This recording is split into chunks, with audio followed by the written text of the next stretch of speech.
En los anales sagrados, donde el polvo del desierto guarda secretos y las voces de la antigüedad resuenan con ecos divinos, existe una historia. No es la epopeya de la zarza ardiente, ni el majestuoso cruce del mar. No es la entrega de los 10 mandamientos desde la cumbre humeante. Es una historia susurrada, casi oculta en las sombras de un texto que prefiere la grandiosidad a la intimidad, el milagro público a la crisis doméstica. Nos adentramos hoy en un pasaje que, por su naturaleza cruda, su urgencia repentina y su enigmática resolución, ha confundido a eruditos y fieles por igual, un episodio tan extraño que muchos lo han evitado, lo han racionalizado, o en el silencio de la interpretación, lo han censurado sin pronunciar una sola palabra. Es la noche en la que la vida de Moisés, el elegido, el libertador de Israel, estuvo pendiendo de un hilo más delgado que un cabello, no por la ira de un faraón o la rebeldía de su pueblo, sino por una intervención divina tan súbita como aterradora, una que requirió un acto impensable, una ofrenda de sangre realizada por la mano de su propia esposa, Séfora. Imagina la escena. El desierto implacable se extiende bajo un manto de estrellas indiferentes, cada grano de arena un testigo silencioso de innumerables jornadas y promesas.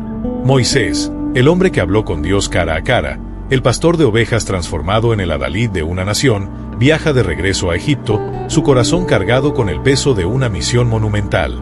A su lado, Séfora, la mujer de Midian, una forastera en la estirpe de Israel, y sus 2 hijos pequeños. La fe de Moisés es inquebrantable, su obediencia, absoluta. Sin embargo, en algún punto de este viaje trascendental, en la quietud traicionera de una posada solitaria, la sombra de la muerte descendió. Una presencia oscura, una manifestación del mismo Yahvé que lo había comisionado, se cernió sobre él. No como el fuego purificador, ni como la columna de nube protectora, sino como un ángel exterminador, reclamando una deuda olvidada, una omisión grave, un pacto no cumplido. ¿Qué pudo ser tan ofensivo, tan peligroso, que pusiera en riesgo la vida del profeta antes incluso de que comenzara su tarea?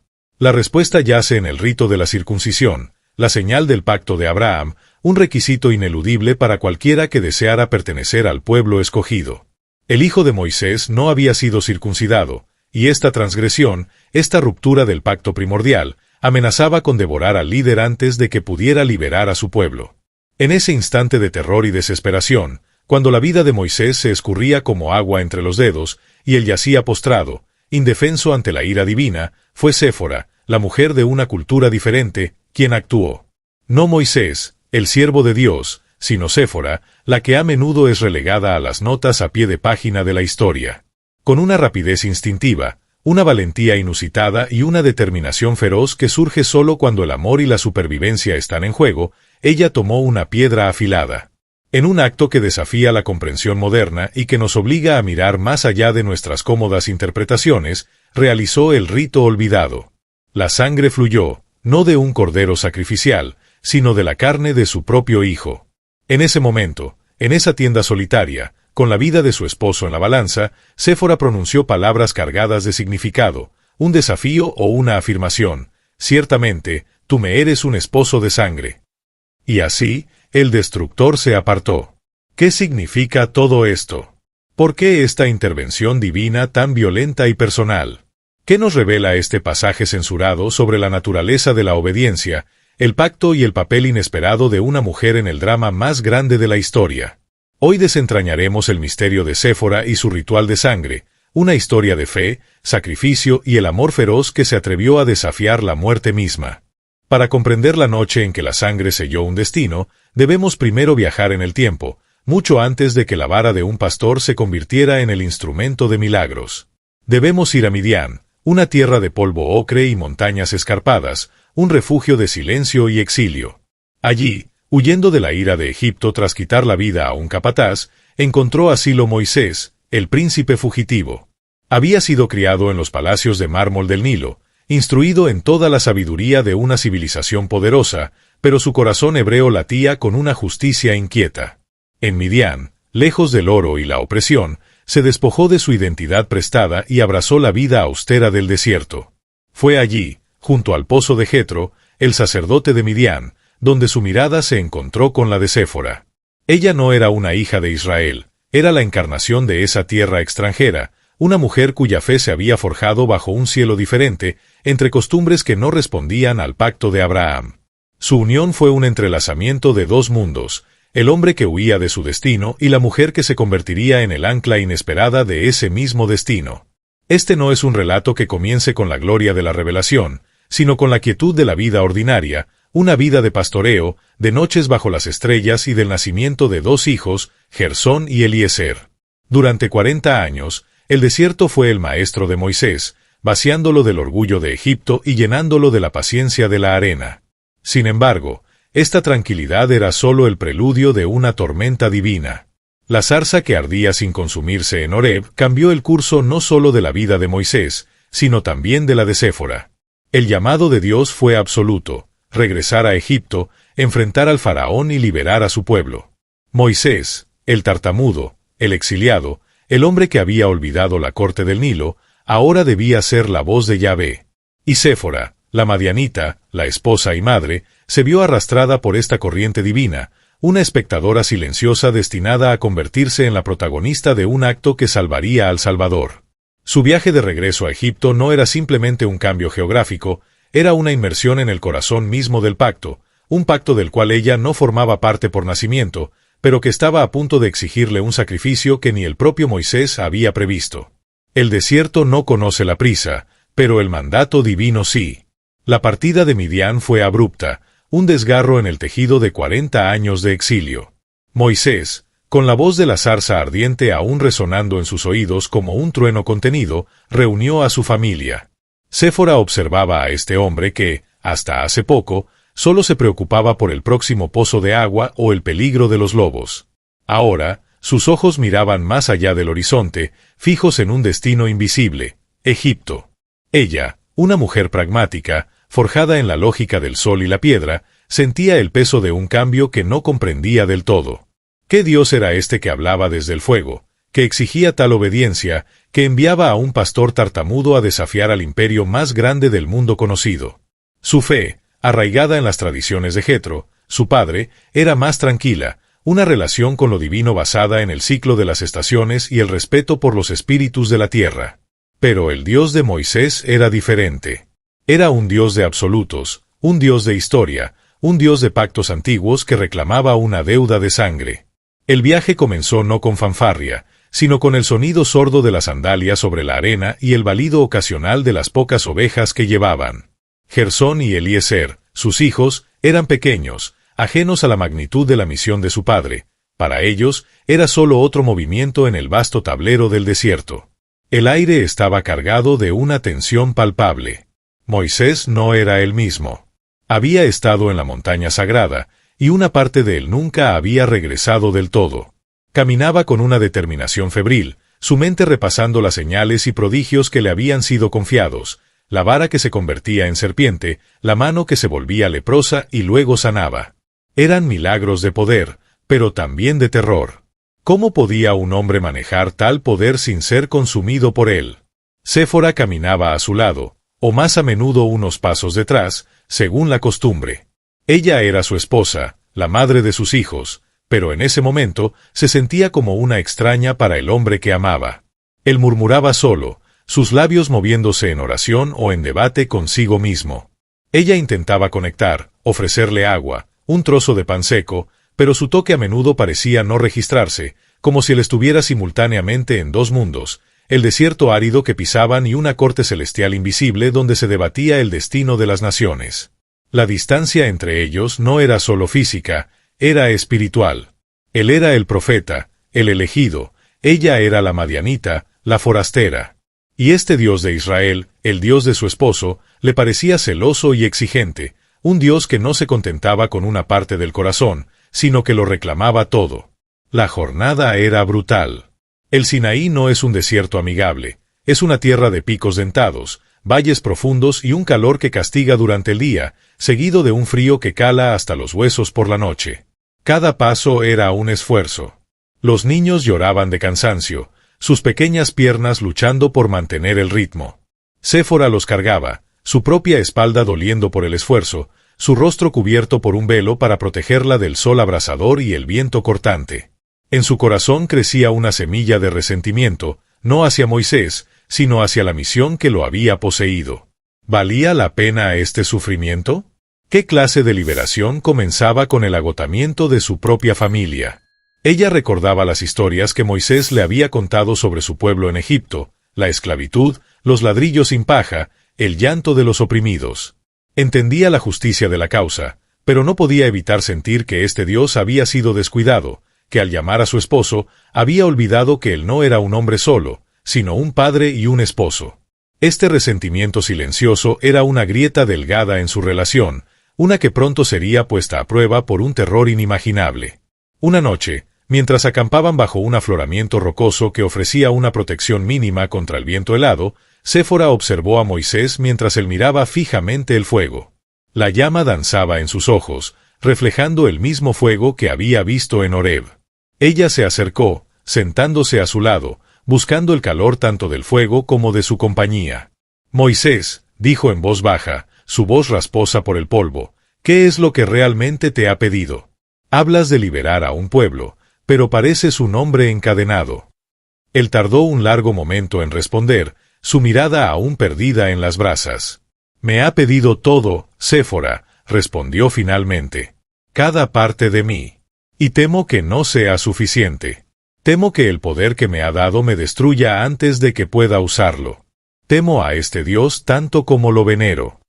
Ella lo tomó de la mano, una mano callosa por el cayado del pastor, pero que ahora temblaba levemente.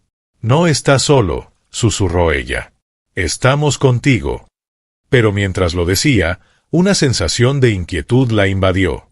Había algo más, algo no dicho, una sombra en la periferia de su conciencia. Era una omisión, un detalle pasado por alto en la prisa de la partida y en la abrumadora presencia de la revelación divina. El pacto. Moisés, el hebreo criado como egipcio y luego exiliado como madianita, había descuidado la señal fundamental de su propia herencia.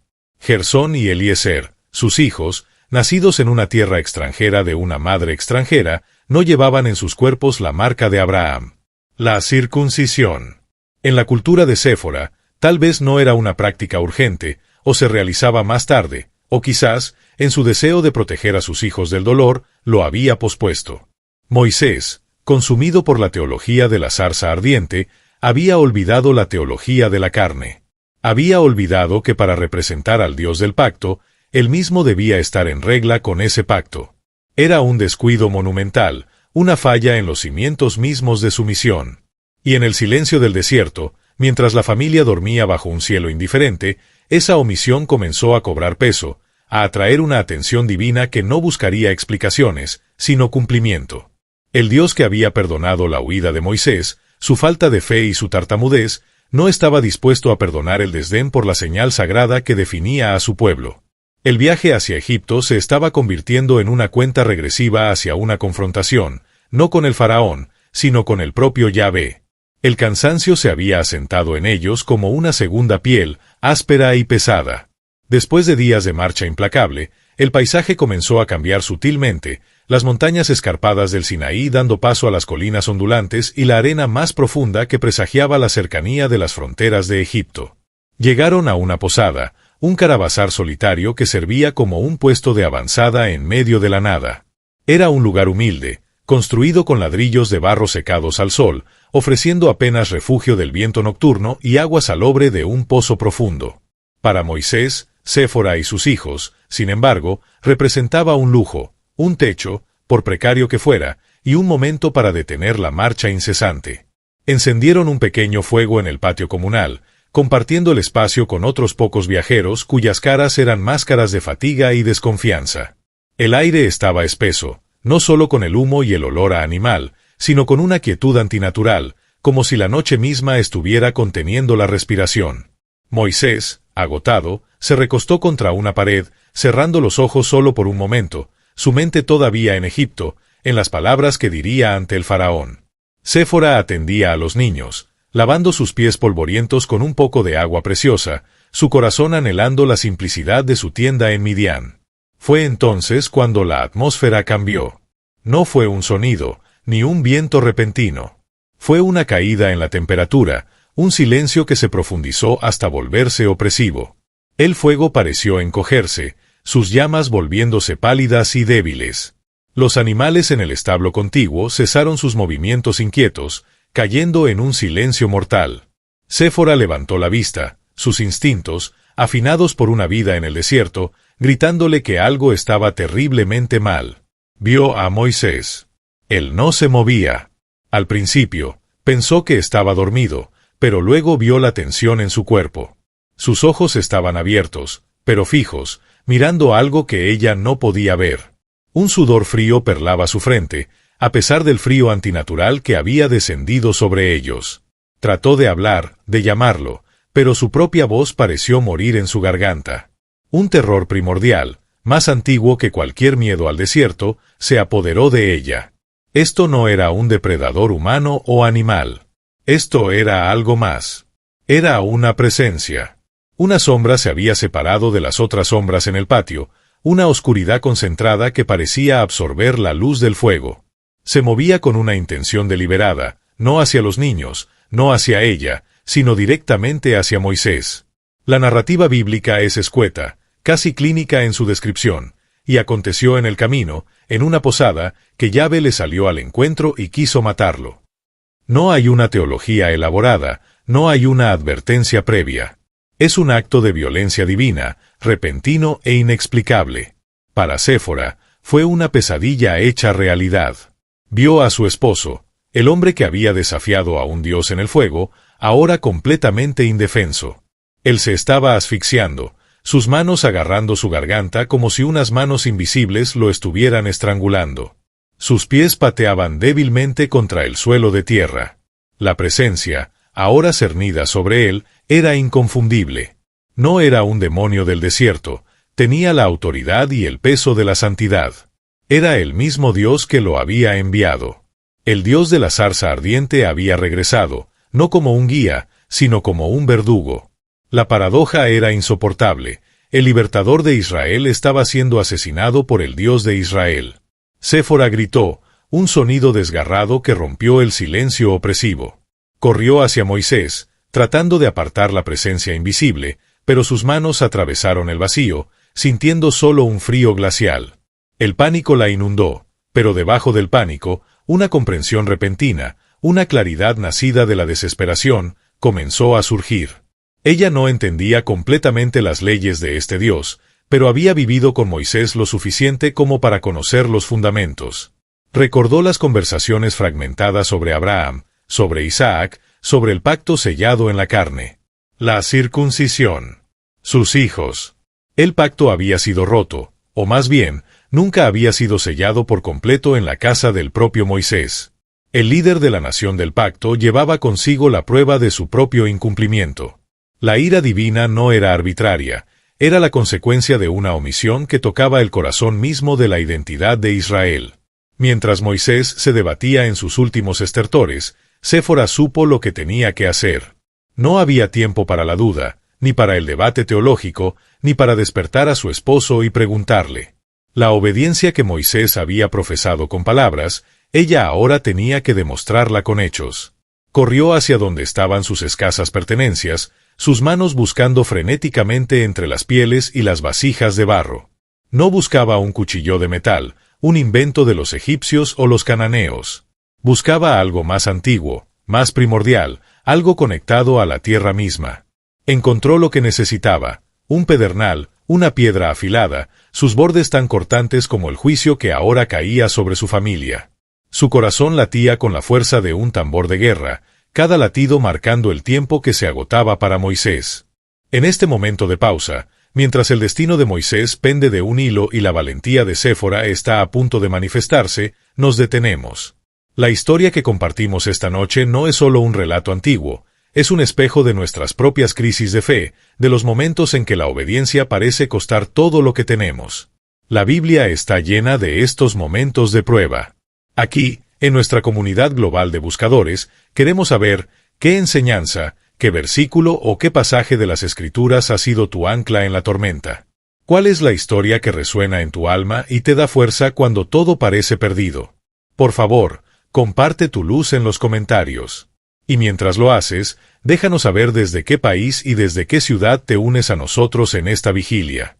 Es hermoso ver cómo la fe nos conecta, desde Lima hasta Madrid, desde Buenos Aires hasta Texas, todos unidos por estas historias eternas.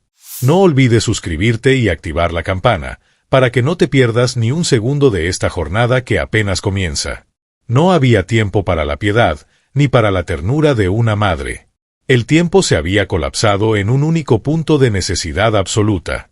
Séfora corrió hacia sus hijos, que se habían acurrucado juntos por el frío y el miedo, sus ojos grandes y oscuros reflejando el terror silencioso de la posada. Agarró a Gersón, su primogénito, arrastrándolo hacia la luz moribunda del fuego. El niño, despertado bruscamente, comenzó a llorar, un sonido agudo de confusión y miedo. Pero su llanto era un sonido de vida, un marcado contraste con el estertor ahogado de su padre. Moisés se estaba poniendo de un color ceniciento, sus convulsiones se debilitaban, la vida lo abandonaba visiblemente. La presencia oscura sobre él era un vórtice de finalidad, una santidad tan pura que se había vuelto letal, un sol negro que exigía su tributo. Séfora no tenía tiempo para explicar, ni para consolar. Arrodillada sobre la tierra fría, sujetó a su hijo con una mano, su mente gritando contra la brutalidad de lo que estaba a punto de hacer. Esta era la fe de su esposo. Un Dios que exigía la sangre de un niño para perdonar al padre. En su corazón madianita, esto era barbarie, pero en su corazón de esposa, era la única opción. Con la otra mano, alzó el pedernal. La piedra afilada, un instrumento de la tierra, se sentía pesada y fría. Miró por una fracción de segundo el rostro lloroso de su hijo, y en ese instante, una parte de su alma se rompió. «Perdóname», susurró, una plegaria dirigida no a Yahvé, sino a su propio hijo. Y entonces, con una mano firme que contradecía el caos de su espíritu, cortó. El grito del niño fue un desgarro en el velo de la noche, un sonido de dolor puro e inimaginable que hizo eco en el patio silencioso. La sangre brotó, oscura y caliente, sobre sus manos. Era la sangre del pacto, la señal de Abraham, derramada no por un patriarca en un acto de fe solemne, sino por una madre extranjera en un acto de amor desesperado. El ritual, normalmente un acto de comunidad y celebración, se había convertido en una cirugía de emergencia en el umbral de la muerte. Séfora no vaciló. El dolor de su hijo era una daga en su propio corazón, pero el silencio de su esposo era el sonido del fin del mundo. Sabía, con una certeza instintiva que trascendía la teología, que el acto no estaba completo. La sangre derramada debía ser presentada. Dejando a Gersón llorando en el suelo, ahora marcado, ahora parte de ese pacto terrible, Séfora se lanzó hacia Moisés. Él apenas respiraba. La sombra sobre él era tan densa que casi podía tocarla. Con el prepucio ensangrentado aún en su mano, o quizás solo con su mano empapada en la sangre de su hijo, se arrodilló a los pies de su esposo. Los pies. El simbolismo era profundo, aunque ella solo actuaba por instinto. Los pies que debían caminar de regreso a Egipto, los pies que debían pararse ante el faraón, los pies que debían guiar a un pueblo a través del desierto. Eran los pies del viajero, del mensajero, del siervo. Y ahora estaban desprotegidos. Con un movimiento rápido y desafiante, Séfora tocó los pies de Moisés con la sangre. No fue un toque suave, fue un marcado, una unción de emergencia, un sello. Era un acto que declaraba, aquí está la señal que exiges. Toma esto y déjalo en paz. Era un acto de sumisión al pacto, y simultáneamente, un acto de desafío contra la muerte que ese pacto había traído. En el instante en que la sangre del hijo tocó la carne del padre, la presencia se retiró. Fue como si un viento inmenso hubiera sido succionado de la habitación. El frío glacial desapareció tan rápido como había llegado. La presión opresiva se levantó. Moisés, con un estertor que sacudió todo su cuerpo, aspiró una bocanada de aire. El sonido fue ronco, doloroso, pero fue el sonido de la vida. Se desplomó en el suelo, temblando violentamente, pero respirando. El fuego del hogar volvió a brillar, sus llamas anaranjadas recuperando su color y su calor, iluminando la escena de carnicería y salvación. Séfora se quedó inmóvil por un momento, de rodillas entre el hombre que había salvado y el niño que había herido. Estaba cubierta de sudor, tierra y la sangre de su propio hijo. El alivio fue tan abrumador que casi la ahogó, pero no fue un alivio puro. Estaba mezclado con horror, con resentimiento y con una comprensión aterradora de la naturaleza del Dios al que su esposo servía. Moisés abrió los ojos, su mirada nublada por el dolor y la confusión, enfocándose lentamente en su esposa. Vio la sangre en sus manos, vio el pedernal en el suelo, escuchó el llanto de Gersón, que ahora era un gemido lastimero. No entendía lo que había sucedido, solo que había estado en las garras de la muerte y ahora estaba vivo. Séfora lo miró, y en sus ojos no había solo amor, sino una dureza recién nacida, una sabiduría adquirida a un precio terrible. Se levantó, sus piernas temblando, y con una voz que era apenas un susurro pero que resonaba con la autoridad de una sacerdotisa que acaba de realizar el sacrificio más costoso, pronunció las palabras enigmáticas que sellarían este momento en la historia. «Ciertamente», dijo ella, su voz temblando de rabia y agotamiento, «tú me eres un esposo de sangre». No era una declaración de amor. Era una declaración de un hecho. Ella lo había comprado. Su matrimonio, su familia, su misión, todo había sido redimido esa noche, no por una promesa divina, sino por el ritual de sangre que ella, la forastera, se había visto obligada a realizar. El silencio que siguió al grito de Gersón y al suspiro de vida de Moisés fue más profundo y aterrador que cualquier ruido. Era un silencio denso, preñado de lo sucedido. Séfora, con las manos temblorosas y cubiertas de la sangre de su hijo, soltó el pedernal, que cayó al suelo de tierra con un golpe sordo. El instrumento del sacrificio yacía ahora inerte, pero la realidad de su acto llenaba la pequeña habitación de la posada. Por un largo momento, nadie se movió. Moisés, acurrucado en el suelo, respiraba en jadeos irregulares, su cuerpo temblando por el shock de casi morir y la repentina liberación. Sus ojos, aún nublados por el terror, estaban fijos en su esposa. Vio en ella no a la compañera que había conocido en Midian, no a la madre de sus hijos, sino a una figura extraña y terrible, una sacerdotisa de un rito primordial, ungida en sangre. Gersón, por su parte, había pasado del grito agudo a un llanto lastimero, un gemido de dolor y traición. El otro hijo, Eliezer, observaba desde un rincón, con los ojos abiertos de par en par, paralizado por el terror, incapaz de procesar el horror de la escena, su padre colapsando y su madre hiriendo a su hermano. Fue Séfora quien rompió el hechizo. La adrenalina que la había sostenido en el acto de violencia ritual ahora se desvanecía, dando paso a una ola de náusea y un agotamiento que le doblaba las rodillas.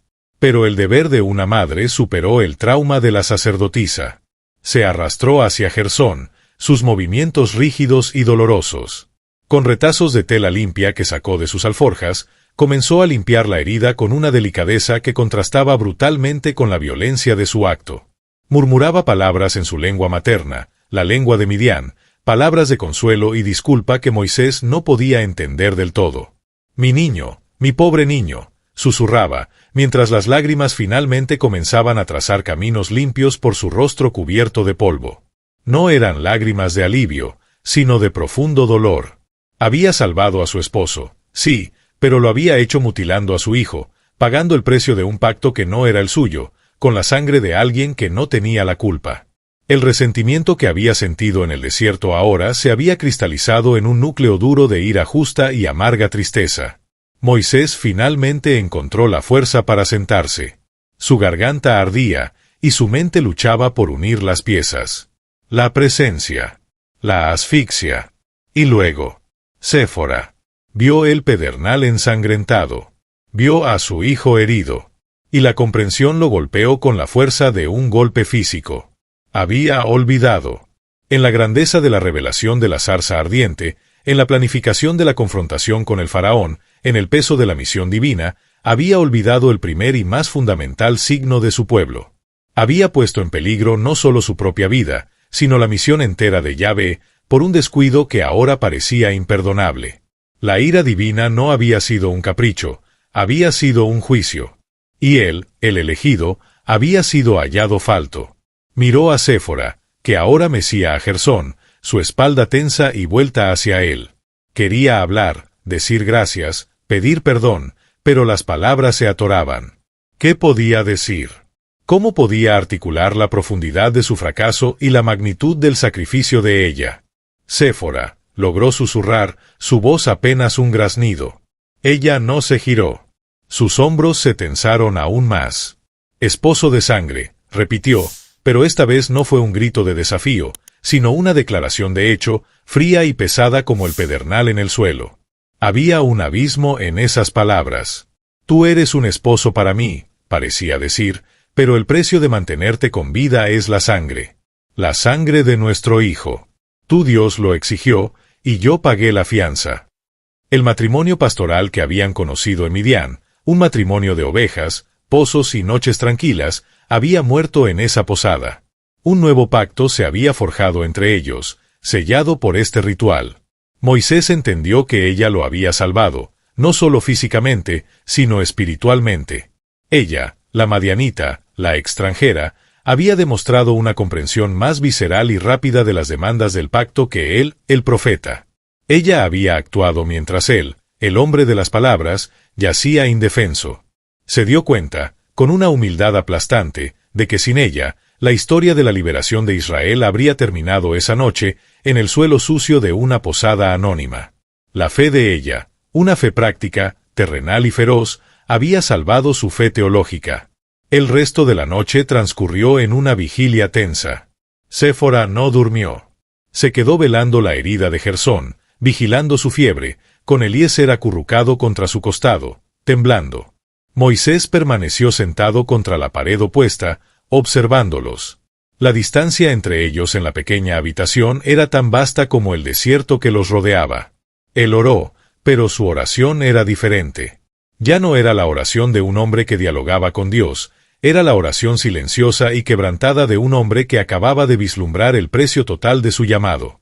Vio a su familia, no como un apoyo para su ministerio, sino como las primeras víctimas de él. El amanecer llegó, gris y sin promesas. La luz pálida reveló el desorden, la sangre seca en el suelo y en las ropas de Séfora. Se levantaron para continuar el viaje, pero todo había cambiado. El camino a Egipto estaba abierto, sí, pero había sido despejado por un acto de violencia sagrada que dejaría una cicatriz imborrable, no solo en la carne de su hijo, sino en el alma misma de su familia. Moisés tomó su cayado, ahora consciente de que el poder que contenía era tan peligroso para él como para el faraón si fallaba en la obediencia más mínima. Y Séfora, con una determinación sombría, levantó a sus hijos. Era la esposa del profeta, sí, pero también era la mujer que había mirado a la muerte divina a los ojos y la había hecho retroceder. Hemos sido testigos de un acto de fe crudo, un sacrificio que hiela la sangre pero que salva una misión. La fe no siempre es un consuelo sereno. A veces, como vemos en Séfora, es una acción desesperada en el filo de la navaja, un sí dicho en medio del terror. La divinidad se manifiesta de formas misteriosas. En esta comunidad que estamos construyendo, valoramos la honestidad de la experiencia espiritual. Queremos preguntarte, ¿has sentido alguna vez una conexión divina, no en la calma, sino en la crisis? Un momento en que, como Séfora, tuviste que actuar con una fe que te superaba, una fe que quizás ni siquiera entendías del todo. Comparte tu testimonio en los comentarios. Tu historia es una luz para alguien que puede estar atravesando su propia noche oscura en la posada. Y mientras reflexionamos sobre esto, ayúdanos a seguir iluminando estas historias. ¿Qué otra figura bíblica, quizás una de las más olvidadas, complejas o incomprendidas, te gustaría que exploráramos con esta misma profundidad? ¿La fe inquebrantable de Ruth? ¿La trágica promesa de Jefté? ¿La sabiduría y el liderazgo de Débora? Déjanos tus sugerencias. Y, como siempre, haznos saber desde qué rincón del mundo nos acompañas esta noche. Reforcemos esta familia global, unida por la búsqueda de significado en estas narrativas eternas. Partir de la posada fue como despertar de una pesadilla solo para descubrir que las cicatrices eran reales. El sol de la mañana, que normalmente traía una sensación de renovación y esperanza en el desierto, parecía ahora un ojo acusador, iluminando sin piedad los restos del trauma de la noche anterior.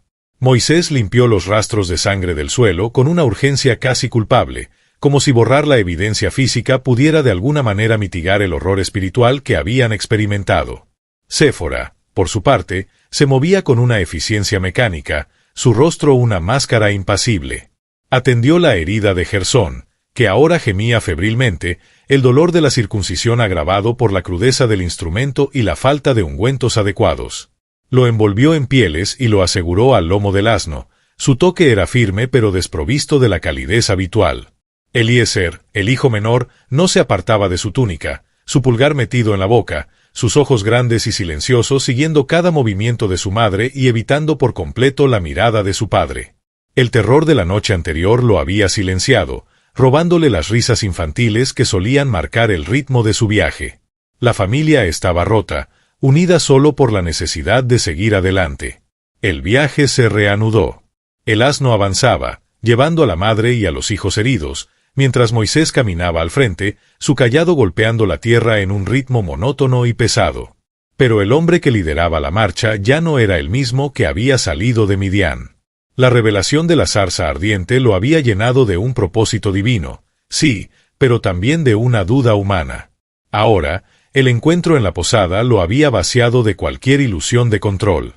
Había experimentado la santidad de Yahvé no como un fuego inspirador, sino como una fuerza consumidora, una ira justa que no toleraba la más mínima desviación del pacto.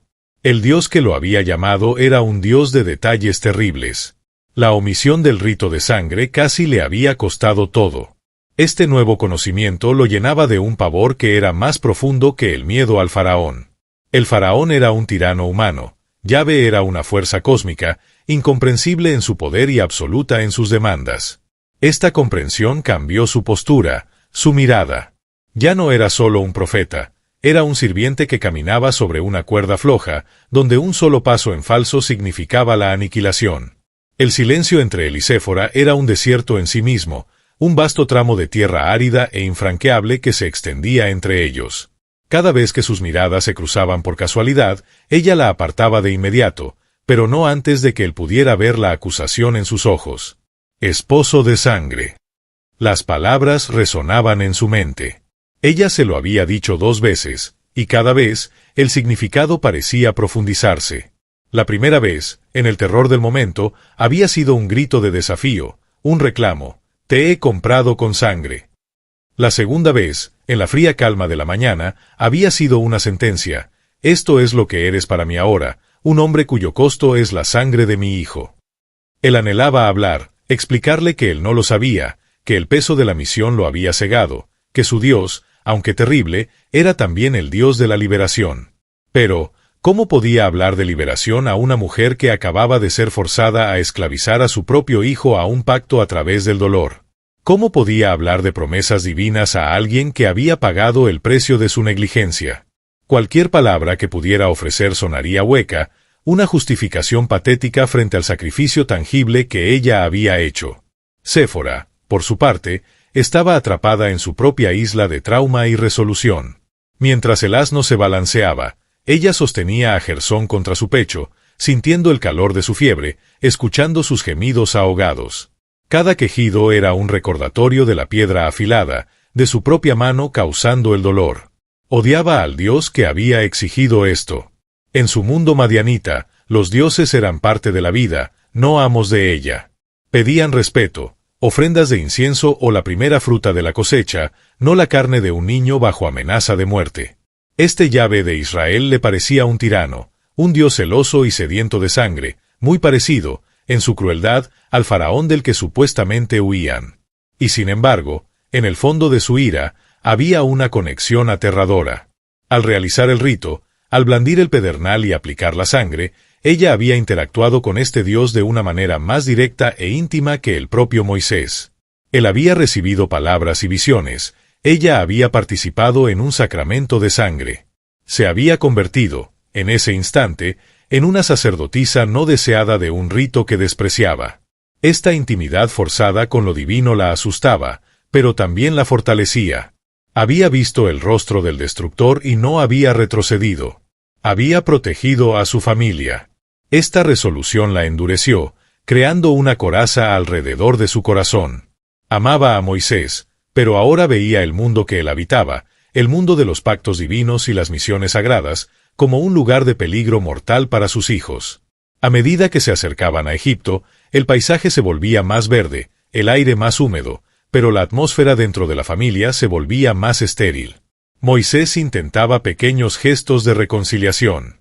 Le ofrecía su cantimplora primero a ella, aunque sabía que ella tenía la suya. Intentaba tomar a Eliezer en brazos para aliviarla, pero el niño se aferraba a su madre con miedo, viendo a su padre como la causa indirecta del terror de la noche. Cada rechazo era un pequeño golpe que confirmaba la fractura. Moisés se dio cuenta de que el verdadero desafío no sería solo enfrentar al faraón, sino liderar a un pueblo hacia la libertad cuando su propia casa estaba dividida por el precio de esa misión. La posada no había sido una interrupción del viaje, había sido la iniciación. Había sido la lección brutal de que la obediencia a Yahvé no era una cuestión de grandes gestos heroicos, sino de una adhesión total, hasta el más mínimo detalle, hasta la última gota de sangre. Y fue su esposa, la forastera, la que tuvo que enseñarle esa lección, pagando un precio que él nunca podría reembolsar. Esta deuda de sangre sería la sombra que caminaría con ellos hacia las cortes de Egipto. La tierra negra de Egipto se extendía ante ellos como una promesa y una tumba. La arena ocre y estéril del desierto, que había sido su hogar y su lugar de juicio, finalmente cedió ante la franja de vida que se aferraba a las orillas del Nilo. El aire ya no era seco y abrasador, ahora era espeso, húmedo, cargado con el olor del limo fértil, de la vegetación en descomposición y de la multitud humana. Para Moisés, era un regreso a un pasado que había intentado enterrar. Cada palmera datilera, cada campo irrigado, cada silueta de un puesto de guardia egipcio en la distancia era un fantasma de su vida anterior como príncipe. Pero ahora regresaba no como un príncipe fugitivo, sino como algo completamente diferente, algo que ni él mismo comprendía del todo. El terror al faraón, que había sido la excusa principal de su resistencia en la zarza ardiente, se había evaporado casi por completo. ¿Qué era un rey humano comparado con el terror de la posada? El faraón podía quitarle la vida, pero Yahvé podía consumir su alma, podía exigir un precio de sangre que helaba la razón. Esta nueva perspectiva lo había transformado. Ya no era un líder reacio, era un instrumento aterrorizado. Agarraba su cayado no como un símbolo de poder, sino como el único punto de anclaje en un océano de santidad peligrosa. Su misión ya no era una elección, era una compulsión. Fracasar no era una opción, porque el fracaso significaba enfrentarse de nuevo a esa presencia en la posada, y sabía que no sobreviviría una segunda vez. Para Séfora, este nuevo mundo era una aberración. Ella era hija de la libertad del desierto, de los espacios abiertos y los horizontes infinitos. Esta tierra de Egipto, con sus fronteras estrictas, sus campos meticulosamente divididos, sus monumentos de piedra que arañaban el cielo y su jerarquía opresiva, le parecía una prisión. Se cubrió el rostro con más fuerza con su velo, no solo para protegerse del polvo del camino, sino para protegerse de las miradas de los extraños, miradas que la catalogaban instantáneamente como extranjera, como otra. Su resentimiento hacia el Dios de Moisés se profundizó, mezclándose ahora con un miedo cultural. Este era el lugar que había esclavizado al pueblo de su esposo. ¿Qué le haría a ella, una madianita, y a sus hijos, que ahora llevaban la marca de sangre de ese pacto opresivo? Su atención estaba fijada, con la intensidad de una leona, en Gersón. La fiebre del niño iba y venía en oleadas, su herida estaba inflamada por el sudor y el polvo del camino. Cada gemido de su hijo era una acusación directa a Moisés y a su misión. Ella le proveía agua, limpiaba la herida con la poca agua limpia que les quedaba, pero su corazón se endurecía con cada hora que pasaba. Esa noche, acamparon por última vez antes de entrar en la tierra de Gosén, el corazón del territorio hebreo. El campamento fue silencioso. El aire húmedo del Nilo hacía difícil encender el fuego, y el humo se aferraba al suelo en lugar de elevarse. Era una metáfora perfecta de su estado de ánimo, oprimidos y sin alivio. Moisés se acercó a ella, rompiendo el pacto de silencio que habían mantenido durante días. Le ofreció un trozo de pan que había recibido de un viajero. Sus manos casi se rozaron. Séfora lo tomó sin mirarlo a los ojos, pero no comió. La fiebre de Gersón no cede, dijo ella, su voz plana, desprovista de emoción. Esta tierra está enferma. No es lugar para ellos. No era una simple observación, era un veredicto. Moisés se detuvo, el pan a medio camino de su propia boca. Vio la verdad en sus palabras, pero también vio la pared que ella había construido entre ellos. Séfora, comenzó él, su voz ronca por la falta de uso. Lo que pasó fue necesario. Era el pacto. Él no podía. No pudo terminar. ¿Cómo justificar al Dios que casi lo mata? ¿Cómo explicar que la omisión de un ritual era más grave que el asesinato que él mismo había cometido años atrás y que lo había llevado a Midian? ¿Necesario?, replicó ella, y por primera vez el fuego volvió a sus ojos, pero era un fuego frío de ira. Necesario fue que yo lo hiciera. Que yo usara una piedra sobre mi propio hijo mientras tú, su profeta, yacías indefenso. Tu Dios te dio poder sobre las serpientes y la lepra, pero te dejó indefenso ante su propia ley. Y me usó a mí, la extranjera, la impura, para pagar el precio. Se puso de pie, su silueta recortada contra el cielo púrpura del atardecer egipcio. Yo no pertenezco aquí, Moisés. Y mis hijos tampoco. Te he traído a tu destino. Te he comprado el derecho a estar aquí con la sangre de mi hijo. Eres, en verdad, un esposo de sangre. Pero este es tu pacto, no el mío. Mi deber es para con ellos. Moisés se quedó sin palabras. Sabía que tenía razón. La lógica de su misión divina se estrellaba contra la lógica del amor maternal. Se dio cuenta de que, para ser el libertador de Israel, quizás tendría que perder a su propia familia. La presencia de Séfora, una madianita que ahora despreciaba abiertamente al Dios de Israel, sería un problema entre los hebreos. Y la presencia de él, como el epicentro de una tormenta divina, era un peligro mortal para sus hijos. La posada no solo había salvado su vida, también había decretado el fin de su vida familiar tal como la conocía. Justo en ese momento de dolorosa realización, una figura emergió de la penumbra. «Hermano», dijo una voz, y la tensión se rompió. Era Aarón. Había venido a su encuentro, guiado, como le explicaría más tarde, por la propia mano de Yahvé. Aarón corrió hacia Moisés y lo abrazó, llorando de alegría y alivio, hablando rápidamente en el hebreo de su infancia, el idioma que Moisés apenas recordaba. Fue un torrente de conexión, de pertenencia, de historia compartida. Moisés fue absorbido instantáneamente por este reencuentro, su hermano mayor dándole la bienvenida a casa, confirmando la misión, hablando de la opresión de los ancianos y la desesperación del pueblo. Por un momento, el peso de la posada se alivió, reemplazado por el propósito de su llamado. Y Séfora observó desde la distancia, a solo unos pasos de distancia, pero a un mundo de diferencia. Vio a los dos hermanos hebreos reunidos, hablando su lengua secreta, unidos por un Dios y un destino del que ella no formaba parte. Se aferró a Eliezer con una mano y posó la otra sobre la frente febril de Gersón. En ese momento, ella era la viuda de un hombre vivo. Moisés, el esposo de sangre, había sido entregado. Su parte en la saga, el precio que había pagado, ya estaba siendo olvidado, una nota a pie de página antes de que comenzara el primer capítulo de la liberación. La llegada de Aarón fue como una piedra arrojada a un pozo de agua estancada, rompiendo la superficie del tenso silencio que había envuelto a la familia. La alegría del reencuentro de los hermanos fue genuina, un torrente de abrazos y lágrimas bajo la luna egipcia, pero para Séfora fue la confirmación final de su aislamiento. Moisés y Aarón comenzaron a hablar, y el idioma cambió. El hebreo, la lengua del pacto, la lengua de la esclavitud y la promesa, fluyó entre ellos con una familiaridad que excluyó a Séfora de manera más efectiva que cualquier muro. Ella, que había sido la confidente de Moisés durante 4 décadas en Midian, que conocía sus miedos de pastor y sus dudas de hombre, ahora era una espectadora silenciosa del nacimiento del profeta. Observó cómo Aarón, más elocuente y quizás más pragmático, escuchaba la historia de la zarza ardiente, sus ojos brillando con una mezcla de asombro y fervor. Hablaban de Yahvé, de los ancianos, de la dureza del corazón del faraón y de las plagas prometidas. Era un plan de batalla divino, y Moisés, su Moisés, estaba en el centro de él, su rostro transformado, iluminado por un propósito que ella ya no reconocía. El hombre que había sido casi asesinado por su Dios hacía apenas unas noches, ahora hablaba de ese mismo Dios con un fervor reverente que la horrorizaba.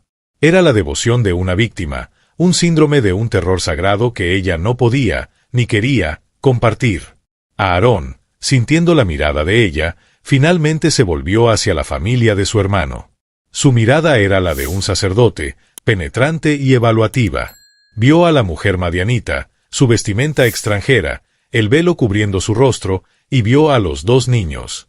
Sus ojos se detuvieron en Gersón, quejándose febrilmente en los brazos de su madre. «¿Qué le ha sucedido al niño?», preguntó Aarón, su tono mezclando preocupación genuina con la suspicacia de un hombre de la ley. Moisés se tensó. El aire vibró con la verdad no dicha de la posada. ¿Cómo podía explicarlo? Mi Dios casi me mata por descuidar el pacto, ¿así que mi esposa tuvo que realizarlo con un pedernal para salvarme? Decirlo en voz alta sonaba a locura, a blasfemia, o peor aún, a una confesión de incompetencia que socavaría su autoridad antes incluso de que hubiera hablado con los ancianos. Fue un rito, dijo Moisés débilmente, una necesidad del camino. Aarón lo miró fijamente, y en esa mirada, el futuro sumo sacerdote pareció entender mucho más de lo que se decía. Vio el pacto cumplido con rudeza, la sangre, la fiebre. Y vio a la mujer extranjera. Aarón entendía la política de la fe. Sabía que el libertador de Israel no podía presentarse ante un pueblo esclavo, cuya única identidad era su pacto con Yahvé, con una esposa que miraba a ese Dios con resentimiento y un hijo que era la prueba viviente del casi fatal descuido del líder. La casa de Moisés estaba dividida, y una casa dividida no podía enfrentarse a Egipto. Esa noche, la conversación cambió. Mientras Séfora intentaba inútilmente hacer que Gersón bebiera un poco de agua, escuchó fragmentos de la conversación de los hermanos. Hablaban en voz baja, pero la urgencia era clara. Aarón hablaba de la pureza ritual, de la necesidad de que el líder estuviera consagrado, sin distracciones, sin lealtades divididas. Mencionó la hostilidad de los egipcios hacia los pastores, y más aún, hacia los madianitas. «Estarán en peligro aquí, hermano», dijo Aarón. «Esta tierra devorará a los que no pertenecen a ella. Y tú debes pertenecer solo a Yahvé ahora. Tu corazón no puede estar en dos lugares. No en esta guerra». Cada palabra de Aarón era lógica, práctica y absolutamente devastadora. Era la verdad que Moisés había estado evitando desde la posada. Miró a su familia, la fiebre de su hijo, el terror silencioso de Eliezer, la ira helada de su esposa. Eran su corazón, sí, y Aarón tenía razón. Su corazón estaba dividido. El incidente en la posada había sido la prueba definitiva. Cuando se enfrentó a la elección entre la obediencia total a Dios y la seguridad de su familia, había fallado, y casi le había costado la vida. La presencia de Séfora era un recordatorio constante de su fracaso y, peor aún, un peligro para ella misma. Si Yahvé había estado dispuesto a matarlo a él por una omisión, ¿qué no haría si ella, con su corazón resentido de madianita, representaba una contaminación en la misión sagrada? El miedo que sintió por ella fue más profundo que el que había sentido por sí mismo. La decisión, cuando llegó, no fue hablada, sino comprendida. Fue un reconocimiento silencioso de lo inevitable. Más tarde esa noche, mucho después de que Aarón se fuera a Gosén para preparar el camino, Moisés se sentó frente a Séfora. El fuego se había reducido a brasas, arrojando una luz roja y débil sobre sus rostros. No había nada que decir que no se hubiera ya sentido. Él no podía pedirle que compartiera su fe en este Dios terrible. Ella no podía fingir que lo hacía. Él no podía protegerla de Yahvé, y ella no podía proteger a sus hijos de la misión de su padre. Jetro, dijo Moisés finalmente, y el nombre de su suegro, el sacerdote de Midian, flotó en el aire como la única solución posible. Volverás a casa de tu padre. Estarás a salvo allí. No era una orden, ni un destierro, era una rendición. Era el reconocimiento de que el camino que él debía seguir ahora era demasiado estrecho y peligroso para llevar a su familia consigo. Era el sacrificio final que la misión exigía, no solo su voz, su voluntad y su vida, sino también su pasado, su felicidad doméstica, su único refugio. El hombre que iba a liberar a una nación debía primero esclavizarse a sí mismo a la soledad de su llamado. Séfora lo miró durante un largo rato, su rostro impasible en la penumbra. No hubo lágrimas, no hubo gritos. El ritual de sangre la había vaciado de eso. Asintió lentamente. Sabía que este Dios te lo exigiría todo, susurró. Simplemente no sabía que Todo nos incluía a nosotros. Visto así, el incidente en la posada no fue solo una crisis, fue una cirugía divina. Yahvé había extirpado quirúrgicamente el único apego que podía competir con él. Séfora había salvado la vida de Moisés, pero al hacerlo, le había dado a Dios el siervo indiviso que él requería. «Ve, Moisés», dijo ella, su voz recuperando un atisbo de la fuerza del desierto. «Ve y habla con tu Dios y tu faraón. Yo cuidaré de nuestros hijos. Los mantendré a salvo, lejos de esto». La palabra esto lo abarcaba todo: Egipto, Yahvé, las plagas, el pacto. Se levantó y se fue a la tienda improvisada para acostarse junto a sus hijos, dejando a Moisés solo con las brasas moribundas, un hombre despojado de todo excepto de un cayado y una orden divina. El esposo de sangre había sido formalmente viudo por su propia misión, listo para entrar en la historia, pero habiendo dejado su corazón atrás, en el camino de regreso a Midián. La mañana de la partida fue silenciosa, envuelta en la bruma grisácea que se levantaba del Nilo. No hubo un adiós prolongado, ni promesas de un reencuentro rápido. El trauma de la posada y la fría lógica de la conversación con Aarón habían dicho todo lo que había que decir. Moisés, con una eficiencia que enmascaraba un corazón roto, preparó el asno para Séfora. Llenó las odres con agua fresca del pozo de un hebreo, no con el agua salobre de la posada.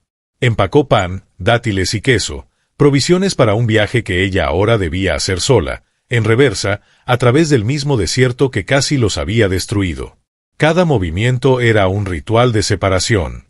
Aarón observaba desde una distancia respetuosa, su presencia era un recordatorio silencioso de por qué esto era necesario. Él era la familia de la misión, la familia del pacto. Séfora y los niños eran la familia del corazón, la familia de Midián, y los dos ya no podían coexistir. Cuando todo estuvo listo, Moisés se acercó a sus hijos. Tocó la frente de Gersón, cuya fiebre finalmente había comenzado a ceder, dejando al niño pálido y débil, pero vivo. La cicatriz de su circuncisión, hecha con piedra y desesperación, sería un recordatorio perpetuo de esa noche. Luego levantó a Eliezer, que no lloró, sino que simplemente se aferró a él con una fuerza silenciosa, sus pequeños dedos agarrando la barba de su padre, como si entendiera que este era un adiós final. Moisés lo abrazó con fuerza, cerrando los ojos, inhalando el olor a polvo y leche de su infancia, y luego lo entregó a los brazos de Séfora. El momento final entre esposo y esposa fue un abismo de palabras no dichas. Se miraron, y en esa mirada estaba todo: los 40 años de vida compartida, el pozo en Midián, el nacimiento de sus hijos, las noches tranquilas de pastoreo, y luego, el fuego, la sangre y la fractura. «Estarás a salvo con tu padre», dijo Moisés, su voz apenas un susurro. «Él es un hombre sabio. Él entenderá». Lo que quería decir era: «Él te protegerá de mi Dios».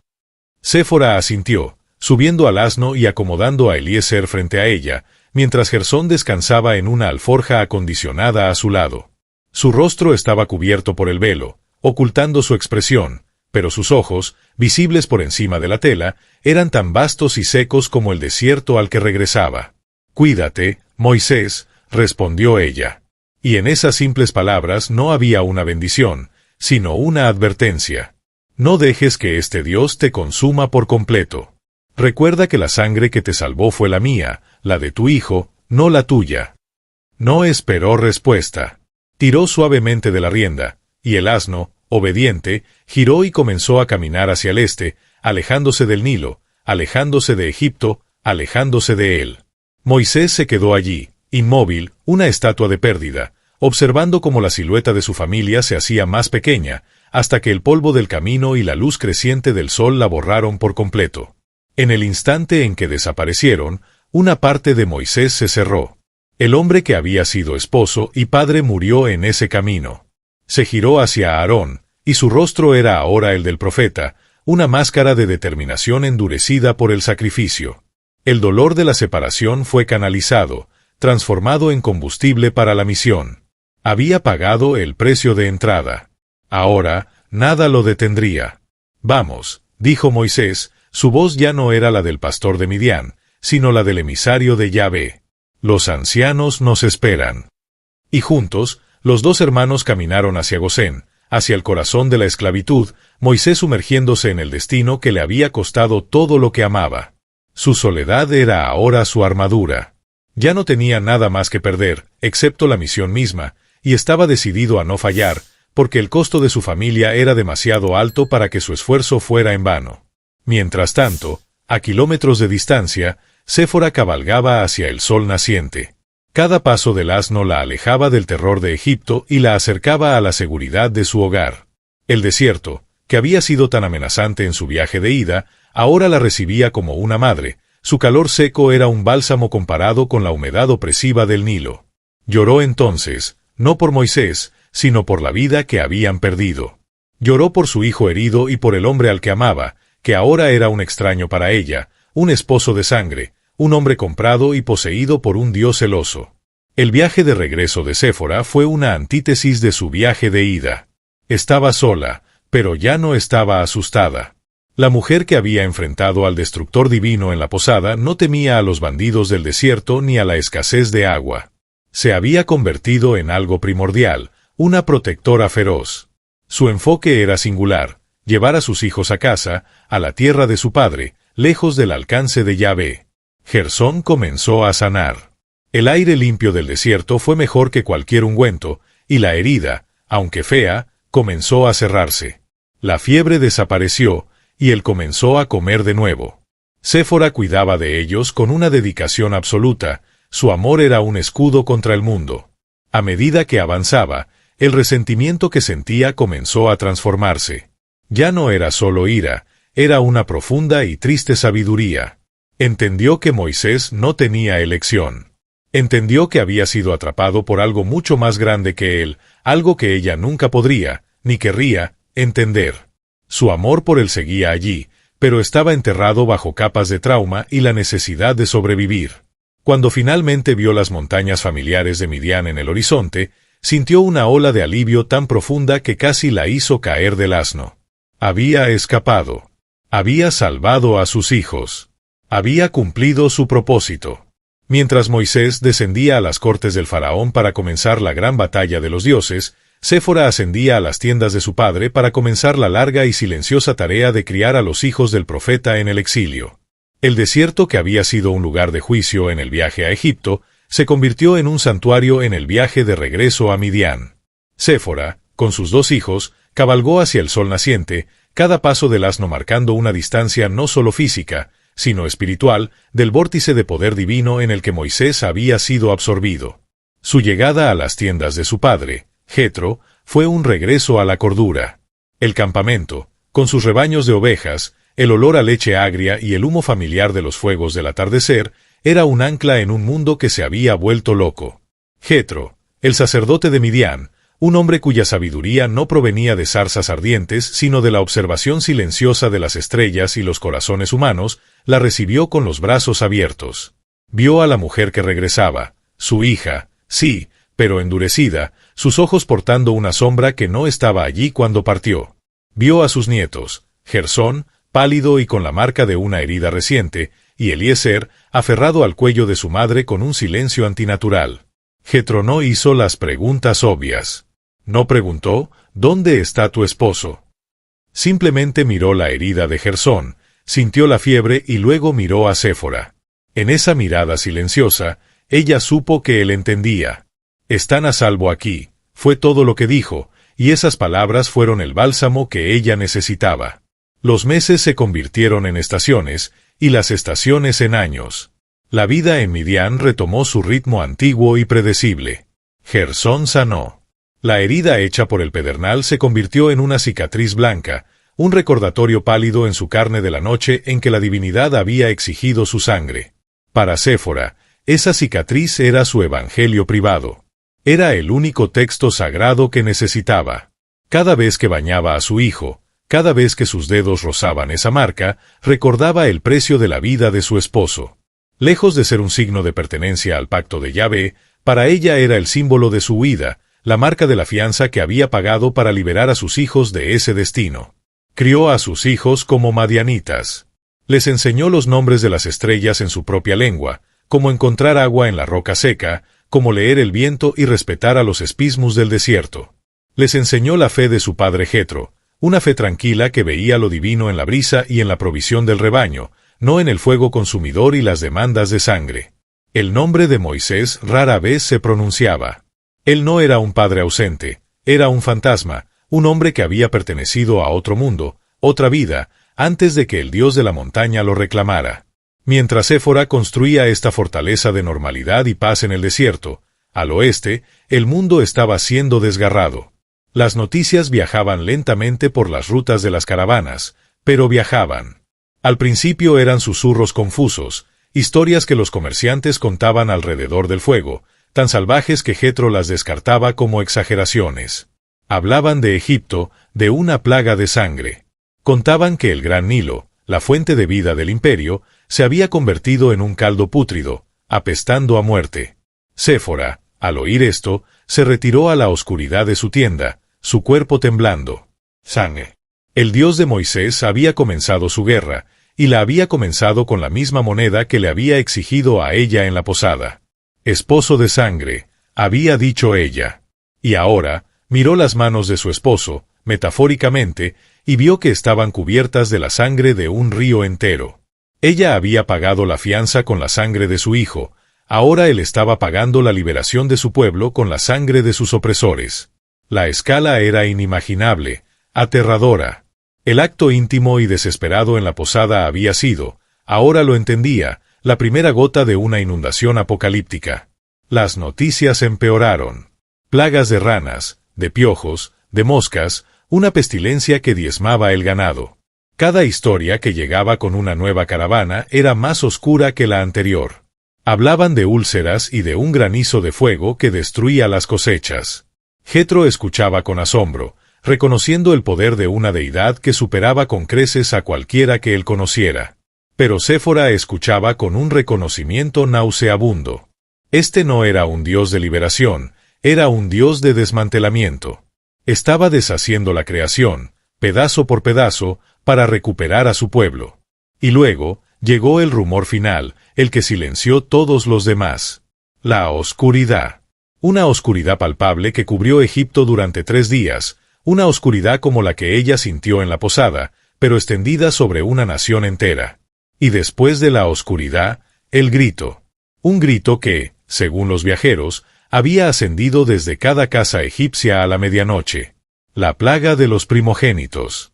Séfora instintivamente corrió hacia su tienda y abrazó a Gersón, su primogénito, el niño cuya sangre había sido derramada para que su padre pudiera vivir y desatar precisamente esto. Se dio cuenta, con un horror que le heló los huesos, de que el ritual de sangre en la posada no solo había salvado a Moisés, había consagrado a su propio hijo, protegiéndolo de la misma plaga que su padre ahora estaba invocando. Su acto de desafío y amor maternal se había convertido, sin saberlo, en un acto de obediencia a la ley del pacto que salvaría a su hijo de la muerte. La ironía era tan profunda y terrible que la dejó sin aliento. El mundo cambió después de eso. Las historias dejaron de ser sobre Egipto y comenzaron a ser sobre el desierto. Un pueblo entero, millones de almas, había salido de Egipto. Habían cruzado el Mar Rojo sobre tierra seca, y el ejército del faraón, la fuerza militar más poderosa del mundo, había sido ahogado, tragado por las aguas. Y el nombre de su líder estaba ahora en boca de todos, desde Cades hasta Babilonia, Moisés. El pastor tartamudo que ella había conocido, el hombre que dudaba de sí mismo, era ahora el profeta del mar dividido, el líder de una nación recién nacida, el hombre que caminaba con Dios. Séfora vivió con este conocimiento durante meses. Su esposo era ahora una leyenda viva. Y entonces, un día, un pastor de las tribus de Jetro regresó corriendo al campamento, sus ojos desorbitados. Había visto algo increíble en el sur, cerca de la montaña sagrada, Horeb, la montaña de la zarza ardiente. Un campamento. Un campamento tan vasto que cubría el valle, millones de personas, rebaños incontables, y una nube de humo y fuego que descansaba sobre la cima de la montaña. Habían llegado. Moisés y su pueblo, el pueblo de Yahvé, estaban en el umbral de Midian. Estaban a solo unos días de camino. El pasado, que ella había enterrado tan profundamente, había regresado. Jetro la miró, y supo que el tiempo de su pacífico exilio había terminado. El esposo de sangre estaba cerca, y una decisión debía ser tomada. Jetro tomó la decisión. Las historias que llegaban del desierto no eran solo sobre un Dios de poder, eran sobre el esposo de su hija. El Dios de Moisés había hecho lo que ningún otro Dios había hecho. Había humillado al imperio más grande de la tierra y había forjado una nación en el fuego de la rebelión divina. Como sacerdote y líder, Jetro sintió la necesidad de presenciar este nuevo poder, de entender que era esta fuerza que había reclamado a su yerno. Y lo más importante, era hora de reunir a la familia. Para Séfora, este fue el acto final de un drama que ella no había escrito. Hizo los preparativos para unirse a la caravana de su padre. Esta vez, el viaje no fue una huida, sino una entrega formal. Gersón y Eliezer ya no eran solo sus hijos, eran los hijos del profeta, los herederos de un legado que ella no podía negarles, por mucho que lo despreciara. Mientras empacaba, sus movimientos eran los de una embajadora que se prepara para un tratado, no los de una esposa que corre a los brazos de su amado. Había pasado demasiado tiempo. Demasiada sangre y demasiada agua habían fluido bajo puentes demasiado lejanos. Ella era la guardiana de la sangre, y ahora iba a devolver a los niños que había comprado con ella. El campamento de Israel, al pie de Horeb, la montaña de Dios, desafiaba la imaginación. No era el campamento de su padre en Midian, con unas pocas docenas de tiendas. Eran cientos de miles, quizás millones de personas, un mar de humanidad que se extendía hasta donde alcanzaba la vista. El ruido era un rugido constante, el balido de incontables rebaños, los gritos de los niños, el martilleo de los artesanos y, por encima de todo, un zumbido palpable de energía, como el de una colmena gigante. Y sobre la montaña, la presencia. La misma que había llenado la posada de un terror glacial, ahora descansaba sobre el pico en forma de una nube oscura y densa durante el día, y una columna de fuego consumidor por la noche. Séfora sintió que el vello de su nuca se erizaba. Estaba, una vez más, voluntariamente, entrando en la guarida del león divino, el Dios que casi le había quitado todo. Se aferró a las manos de sus hijos, su único escudo contra ese poder abrumador. La gente los miraba pasar, sus rostros curtidos por el sol y marcados por una generación de esclavitud, pero ahora llenos de un orgullo feroz. Miraban a la caravana madianita con curiosidad y suspicacia. Eran extranjeros. Encontraron a Moisés no en una tienda conyugal, sino en un tribunal improvisado al aire libre. Estaba sentado sobre una roca, y una fila interminable de personas se extendía ante él. Desde la mañana hasta la noche, le traían sus disputas de propiedad, conflictos familiares, acusaciones de robo. Y él juzgaba, su rostro agotado, su voz ronca, tratando de aplicar la sabiduría divina a los problemas mundanos de un pueblo ingobernable. Cuando levantó la vista y vio a Jetro, a Séfora y a sus hijos, su rostro mostró una conmoción que rápidamente se convirtió en alegría, pero fue una alegría cansada, la de un hombre con demasiadas responsabilidades. Abrazó a sus hijos con fuerza, un destello del padre que había sido, pero sus ojos seguían desviándose hacia la fila de personas que esperaban. Abrazó a Séfora, un gesto formal, casi incómodo. «Has venido», dijo él. «Están a salvo». Ella asintió. «Los traje de vuelta», respondió ella. «Están sanos». El abismo entre ellos seguía allí, ahora lleno de plagas, un mar dividido y 1 millón de personas. Más tarde, esa noche, fue Jetro, el sacerdote de Midian, quien vio el verdadero problema. Vio a Moisés colapsar por el agotamiento. «Lo que haces no está bien», le dijo Jetro, con la sabiduría práctica que Séfora conocía tan bien. «Te agotarás, y agotarás al pueblo». Fue Jetro, el forastero, quien le dio a Moisés el consejo de organización que salvaría su liderazgo: delegar, crear jueces de miles, de cientos, de 50 y de 10. Moisés, el profeta que hablaba con Dios en el fuego, escuchó humildemente al sacerdote del desierto, porque reconoció una sabiduría que su Dios no le había proporcionado, la sabiduría de gobernar a los hombres. Séfora observó esta interacción en silencio. Vio a su padre, con su fe tranquila y su lógica terrenal, salvar la misión de su esposo de una manera tan profunda como la que ella lo había salvado en la posada. Se dio cuenta de que ellos, los madianitas, los forasteros, habían sido los instrumentos cruciales, no reconocidos, en la saga de Yahvé. Ella le salvó la vida al profeta, y su padre le salvó el liderazgo. Habían pagado sus deudas. Después de que Jetro fuera honrado por Moisés con un banquete, y después de que sacrificara a ese Dios que ahora respetaba, decidió regresar a su propia tierra. Y aquí, el texto sagrado guarda silencio. Séfora desaparece de la narrativa. No se menciona si se queda o si se va. Pero en el silencio de esa partida, Séfora tomó su decisión. Su propósito se había cumplido. Había devuelto a los hijos del pacto a su padre, y su padre ahora tenía una estructura para liderar. Ella ya no era necesaria. Mientras Moisés se preparaba para ascender a la montaña una vez más, para entrar en la nube de fuego y recibir la ley, ella lo observó desde la distancia. Ya no era su esposo, era un monumento, un pilar entre el cielo y la tierra. El esposo de sangre había sido completamente reclamado por su Dios. Y Séfora, la mujer de Midian, la que blandió el pedernal, la que pagó el precio, se dio la vuelta. Ya fuera que regresara a Midian con su padre o que viviera silenciosamente en los márgenes del campamento, su historia había terminado.